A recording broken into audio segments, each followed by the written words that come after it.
Welcome to the river with Healing Wolf. Let's breathe together. Breathe in the river wind. Breathe out the day. It's twilight here on the river. I'm hoping the wind isn't too loud in the microphone. Tonight I want to talk about unconscious mind as being timeless. So why does this matter on your journey of recovery? Unconscious mind is timeless because it came when we were born. It was built into us through successive generations dating back to the beginnings of consciousness and unconsciousness, where the two separated out. We became conscious. The unconscious mind is often responding to perceptions that were established 100 generations back. Okay, so we need to know that as we move forward. Unconscious mind can be reactive to certain stimuli and create protective sensations because in ancient times things were different. Things weren't always as peaceful as they are right now, in this moment, in this space, in your life. Things were often very dangerous. There were often very real threats. There were wars happening. There were Visigoths raiding your village. There were tigers creeping in at night to feed on children. There were giant serpents like we have today in the Everglades. Imagine if you were in the Everglades and you were tasked to survive out there on your own, and there were 20-foot, 30-foot pythons looking for dinner. At that point, the unconscious mind that you were born with would serve you perfectly, but it doesn't serve you when you're on your couch in a home that's built of concrete blocks or framed in with wood. It's solid, you're protected, you don't need to worry about pythons. And so unconscious mind that has a sensitivity to it from ancient times. Now this is a revelation. You can call it epigenetics, you can call it past lives coming into this life, you can call it what you want. But this unconscious mind that you have was not programmed in this lifetime. It was programmed in successive lifetimes. That's why it's timeless, it's ageless. When you pass it to your children, they are going to be responding to all of the challenges and threats, all of the possible dangers that may have come in over the course of millennia. Okay, so they're going to be responding as if those things are still possible. So there's a real sensitivity there. Why do we have anxiety? We have anxiety because our ancient ancestors who had anxiety snuck out of the village before the other tribe attacked and murdered everyone else. They were the ones who survived to reproduce, and here we are. That programming was passed on through genes that were activated, and those genes were passed on, and those activations can happen. Genes can be turned on and off, and cortisol, adrenaline, all those sorts of neurochemicals can be upregulated and downregulated. We have a sympathetic nervous system. Our unconscious mind is controlling it, and that's what happens when we experience anxiety or stress. We're responding to ancient situations.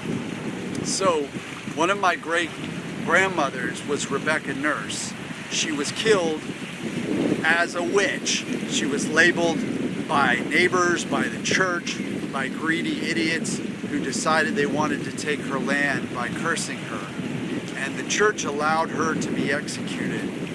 Now this is a great crime, but it's also an example of how if you were in a public setting, surrounded by members of a church, in a group setting, it might be uncomfortable to speak.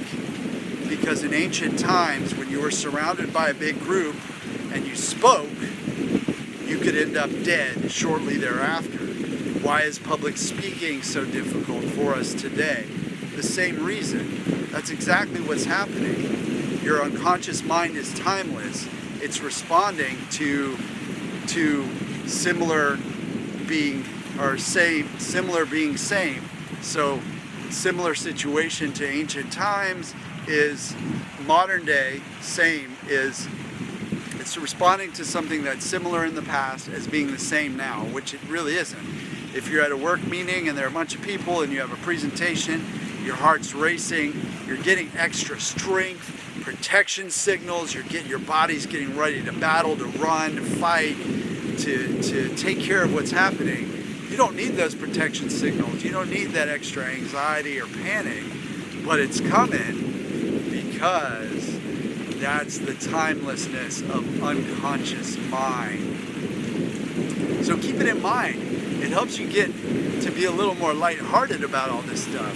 If you realize that in many cases, what unconscious mind is responding to is something that never even happened to you. It was in another lifetime. It was in ancient times. It was your great-great-great-great-great-great-grandfather in Scotland who was fighting off the Romans. You have a very protective unconscious mind when you're born into this world. And there's a label that some people throw around which I don't like. I feel like it's useless and just reinforces the dysfunction of the mind of highly sensitive people. We're not highly sensitive people. We come with highly sensitive software, and we can down-regulate that software by practicing safety, by training our nervous systems to be responsive when there is danger, but the rest of the time we can breathe in, breathe out slowly, and enjoy our life, enjoy those positive sensations, enjoy that atmosphere of safety in our lives. Ask yourself today, why am I safe? Ask yourself today, why am I strong? Ask yourself today, why am I capable? Ask yourself, why am I resilient? And your mind will tell you why, because you are. So keep it in mind moving forward on your recovery journey from anxiety, panic attacks, persistent pain, that your unconscious mind is timeless. It doesn't understand that it's not in an ancient situation. It doesn't understand that it's not in a situation where you were a child. It really doesn't have that ability. We consciously have that ability. So use your conscious mind to kind of laugh at these patterns and laugh at the timelessness of a system we were born with. Then move forward in ways that are going to train your unconscious mind.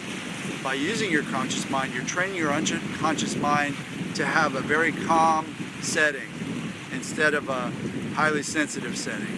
That's within your grasp. It's quite possible to do this. Many people do this, and you can do this. If you need help with this, reach out, healingwolfcoaching.com. Book your 15-minute consult with me. Let me know what you're working through, and let me know how you'd like to shift things, and I'm going to tell you how we can do that together. Thanks for listening. Thanks for subscribing. I appreciate your being with me on this journey as I try to bring this information to people who need it.